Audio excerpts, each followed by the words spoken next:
लीजिए सुनिए सादत हसन मंटो की लिखी कहानी खुदा की कसम, मेरी यानी समीर गोस्वामी की आवाज में। उधर से मुसलमान और इधर से हिंदू अभी तक आ जा रहे थे। कैंपों के कैंप भरे पड़े थे, जिनमें ज़रबुल मिस्ल के मुताबिक तिल धरने के लिए वाकई कोई जगह नहीं थी, लेकिन इसके बावजूद उनमें ठूंसे जा रहे थे। गल्ला नाकाफी है, हिफ्जान सेहत का कोई इंतजाम नहीं, बीमारियां फैल रही हैं। इसका होश किसको था? एक इफरात व तफरीत का आलम था। सन 48 का आगाज था, गालिबन मार्च का महीना। इधर और उधर दोनों तरफ रजाकारों के जरिए से मगविया औरतों और बच्चों की बरामदगी का मुस्तहसन काम शुरू हो चुका था।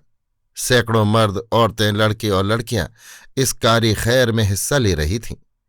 मैं जब उनको सरगर्म अमल देखता तो मुझे बड़ी तअज्जुब खेज मसर्रत हासिल होती, यानी खुद इंसान की बुराइयों के आसार मिटाने की कोशिश में मसरूफ था।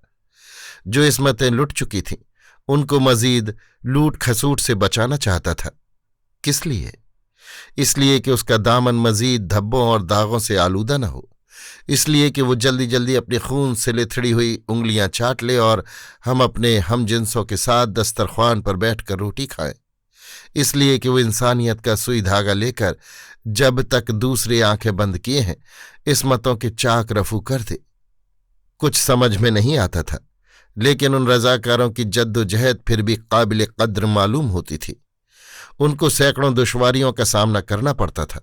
हजारों खेकड़े थे जो उन्हें उठाने पड़ते थे, क्योंकि जिन्होंने औरतें और लड़कियां उड़ाई थीं सीमा अब पा थे। आज इधर, कल उधर, अभी इस मोहल्ले में, अभी उस मोहल्ले में, और फिर आसपास के आदमी भी उनकी मदद नहीं करते थे। अजीब अजीब दास्तानें सुनने में आती थी। एक लिहाजा अफसर ने मुझे बताया कि सहारनपुर में 2 लड़कियों ने पाकिस्तान में अपने वालिदैन के पास जाने से इनकार कर दिया।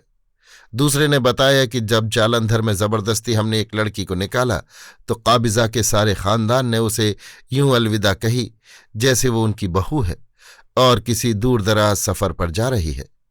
कई लड़कियों ने रास्ते में वालिदैन के खौफ से खुदकुशी कर ली। बाज सदमों की ताब न लाकर पागल हो चुकी थीं। कुछ ऐसी भी थीं जिनको शराब की लत पड़ चुकी थी। उनको प्यास लगती तो पानी के बजाय शराब मांगती और नंगी नंगी गालियां बकती। मैं उन बरामद की हुई लड़कियों और औरतों के मुतल्लिक सोचता तो मेरे जेहन में सिर्फ फूले हुए पेट उभरते। इन पेटों का क्या होगा? इनमें जो कुछ भरा है इसका मालिक कौन है, पाकिस्तान या हिंदुस्तान? और वो 9 महीनों की बार बर्दारी, उसकी उजरत पाकिस्तान अदा करेगा या हिंदुस्तान? क्या ये सब जालिम फितरत ये बही खाते में दर्ज होगा? मगर क्या इसमें कोई सफ़ा खाली रह गया है? बरामदा औरतें आ रही थीं, बरामदा औरतें जा रही थीं। मैं सोचता था कि ये औरतें मगविया क्यों कहलाई जाती हैं?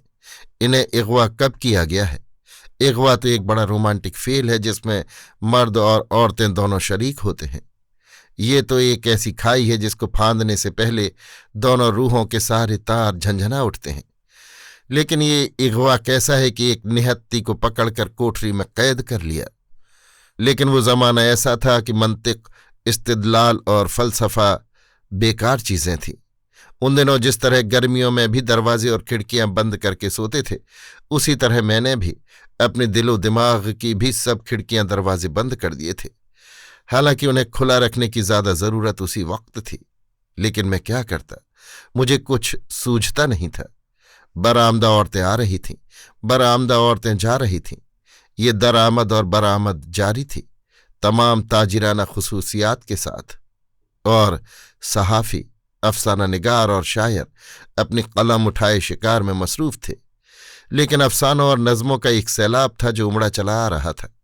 फिल्मों के कदम उखड़ उखड़ जाते थे, इतने सैद थे कि सब बौखला गए थे। एक लिहाजा अफसर मुझसे मिला, कहने लगा, तुम क्यों गुमसुम रहते हो? मैंने कोई जवाब नहीं दिया। उसने मुझे एक दास्तान सुनाई। मगविया औरतों की तलाश में हम मारे मारे फिरते हैं। एक शहर, एक गांव से दूसरे गांव, फिर तीसरे गांव, फिर चौथे, गली गली, मोहल्ले मोहल्ले, कूचे कूचे। बड़ी मुश्किलों से गौहर मकसूद हाथ आता है।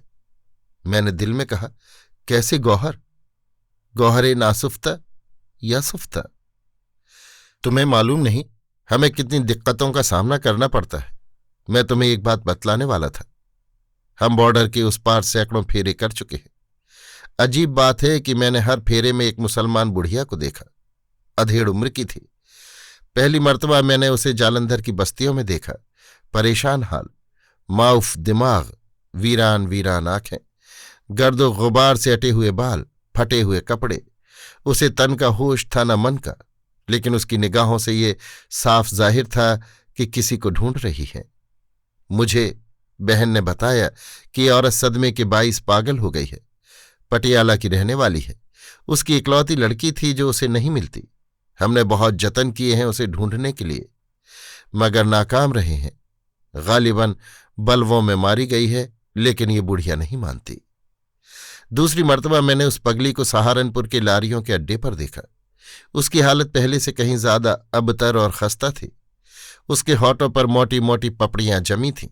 बाल साधुओं के से बने थे। मैंने उससे बातचीत की और चाहा कि वो अपनी मोहूम तलाश छोड़ दे। चुनांचे मैंने उससे बहुत संगदिल बनकर कहा, माई तेरी लड़की कत्ल कर दी गई थी। पगली ने मेरी तरफ देखा। कत्ल? नहीं। उसके बाद लहजे में फौलादी तयक्कुन पैदा हो गया। उसे कोई कत्ल नहीं कर सकता। मेरी बेटी को कोई कत्ल नहीं कर सकता। और वो चली गई अपनी मोहूम तलाश में। मैंने सोचा एक तलाश और फिर मोहूम, लेकिन पगली को क्यों इतना यकीन था कि उसकी बेटी पर कोई कृपाण नहीं उठ सकती, कोई तेज धार या छुरा उसकी गर्दन की तरफ नहीं बढ़ सकता। क्या वो अमर थी या उसकी ममता अमर थी? ममता तो खैर अमर होती है। फिर क्या वो अपनी ममता ढूंढ रही थी? क्या उसने उसे कहीं खो दिया था? तीसरे फेरे पर फिर मैंने उसे देखा। अब वो बिल्कुल चीथड़ों में थी, करीब करीब नंगी। मैंने उसे कपड़े दिए, लेकिन उसने कबूल न किए। मैंने उससे कहा, माई मैं सच कहता हूं, तेरी लड़की पटियाला ही में कत्ल कर दी गई थी। उसने फिर उसी फौलादी तयक्कुन के साथ कहा, तू झूठ कहता है। मैंने उससे अपनी बात मनवाने की खातिर कहा, नहीं मैं सच कहता हूं, काफी रो पीट लिया है तुमने। चलो मेरे साथ, मैं तुमको पाकिस्तान ले चलूंगा। उसने मेरी बात न सुनी और बड़बड़ाने लगी। बड़बड़ाते वो एकदम चौंकी। अब उसके लहजे में तयक्कुन फौलाद से भी ज्यादा ठोस था। नहीं, मेरी बेटी को कोई कत्ल नहीं कर सकता। मैंने पूछा, क्यों? बुढ़िया ने हौले हौले कहा, वो खूबसूरत है, इतनी खूबसूरत कि उसे कोई कत्ल नहीं कर सकता, उसे तमाचा तक नहीं मार सकता। मैं सोचने लगा, क्या वाकई वो इतनी खूबसूरत थी? हर माँ की आंखों में उसकी औलाद चंदे आफ्ताब वो चंदे महताब होती है, लेकिन हो सकता है कि वो लड़की दर हकीकत खूबसूरत हो। मगर इस तूफान में कौन सी खूबसूरती है जो इंसान के खुरदुरे हाथों से बची है? हो सकता है पगली इस ख्याल खाम को धोखा दे रही है। फरार के लाखों रास्ते हैं। दुख एक ऐसा चौक है जो अपने गिर्द लाखों बल्कि करोड़ों सड़कों का जाल बुन देता है। बॉर्डर के उस पार कई फेरे हुए। हर बार मैंने उस पगली को देखा। अब वो हड्डियों का ढांचा रह गई थी। बीनाई कमजोर हो चुकी थी। टटोल कर चलती थी, मगर उसकी तलाश जारी थी, बड़ी शदुमद से। उसका यकीन उसी तरह मुस्तकहम था कि उसकी बेटी जिंदा है, इसलिए कि उसे कोई मार नहीं सकता। बहन ने मुझसे कहा कि उस औरत से मगजमारी फजूल है, उसका दिमाग चल चुका है। बेहतर यही है कि तुम उसे पाकिस्तान ले जाओ और पागल खाने में दाखिल करा दो। मैंने मुनासिब न समझा कि मैं उसकी मौहूम तलाश, जो उसकी जिंदगी का वाहिद सहारा थी, मैं उससे छीनना नहीं चाहता था। मैं उसे एक वसीय ओ अरीज पागल खाने से, जिसमें वो मीलों की मसाफत तय करके अपने पांवों के आबलों की प्यास बुझा सकती थी, उठाकर एक मुख्तसर सी 4 दीवारी में कैद कराना नहीं चाहता था। आखिरी बार मैंने उसे अमृतसर में देखा।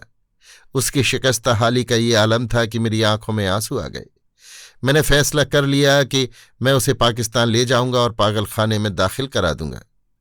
वो फरीद के चौक में खड़ी अपनी नीम अंधी आंखों से इधर उधर देख रही थी। चौक में काफी चहल पहल थी।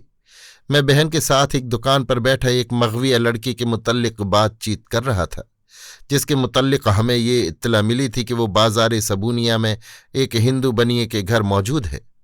ये गुफ्तगू खत्म हुई तो मैं उठा कि उस पगली से झूठ सच कहकर उसे पाकिस्तान जाने के लिए आमादा करूं कि एक जोड़ा उधर से गुजरा। औरत ने घूंघट काढ़ा हुआ था, छोटा सा घूंघट। उसके साथ एक सिख नौजवान था, बड़ा छेल छबीला, बड़ा तंदुरुस्त और तीखे तीखे नक्शों वाला। जब ये दोनों उस पगली के पास से गुजरे तो नौजवान एकदम ठिठक 2 कदम पीछे हटकर औरत का हाथ पकड़ लिया, कुछ इस अचानक तौर पर कि लड़की ने अपना छोटा सा घूंघट उठाया। लट्ठे की धुली हुई सफेद चादर के चौखटे में मुझे एक ऐसा गुलाबी चेहरा नजर आया जिसका हुस्न बयान करने से मेरी जबान आजिज है। मैं उनके बिल्कुल पास था।